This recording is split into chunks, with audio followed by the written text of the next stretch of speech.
Lucky ட்ராவில் win பண்ணதுனால ஒவ்வொரு டைம் சம்மர் வெக்கேஷன் அப்போது நாங்கள் எங்கேயாவது டூர் போகணும்னு நினைப்போம்.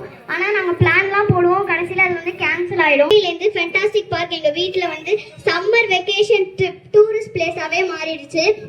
ஃபர்ஸ்ட் டைம் நாங்கள் வந்து என் தம்பி பர்த்டே அப்போ வந்தோம். அப்போ வந்து இங்கே ஃபென்டாஸ்டிக் பார்க்காக ஆட் எடுத்துகிட்டு இருந்தாங்க. அதுக்கப்புறமா அந்த ஆடை டெலிகாஸ்ட் பண்ணும்போது அதை டிவியில் பார்க்கும்போது அந்த ஆடில் வந்து எங்கள் ஃபேமிலியே இருந்தோம். அதை பாஸ் பண்ணி நாங்கள் பார்த்துட்டு இருந்தோம். அதை பார்த்தோன்னே எங்களுக்கு ரொம்ப சர்ப்ரைஸாகவும் ஹாப்பியாகவும் இருந்துச்சு. அப்புறம் இந்த வருஷம் என் தங்கச்சி பர்த்டே அப்போ நாங்கள் வந்தோம்.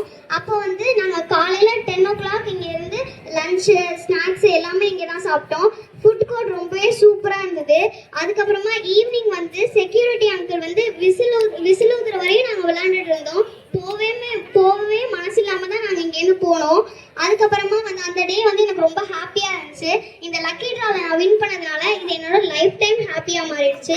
என்னோட தங்கச்சி பர்த்டே எப்போவுமே எனக்கு ஸ்பெஷல் டே தான். இந்த ஐஃபோன் கிடச்சதுனால அது என்னோட மெமரபிள் டேவாக மாறிடுச்சு. எங்களோட அனுராம் ஃபேமிலியில் ஃபென்டாஸ்டிக் பார்க்கும் ஒரு மெம்பராக மாறினது எனக்கு ரொம்ப ஹாப்பி. இந்த ஐஃபோன் கிடச்சதுனால நான் ரொம்ப ஹாப்பியாக இருக்கேன். Thank you so much and special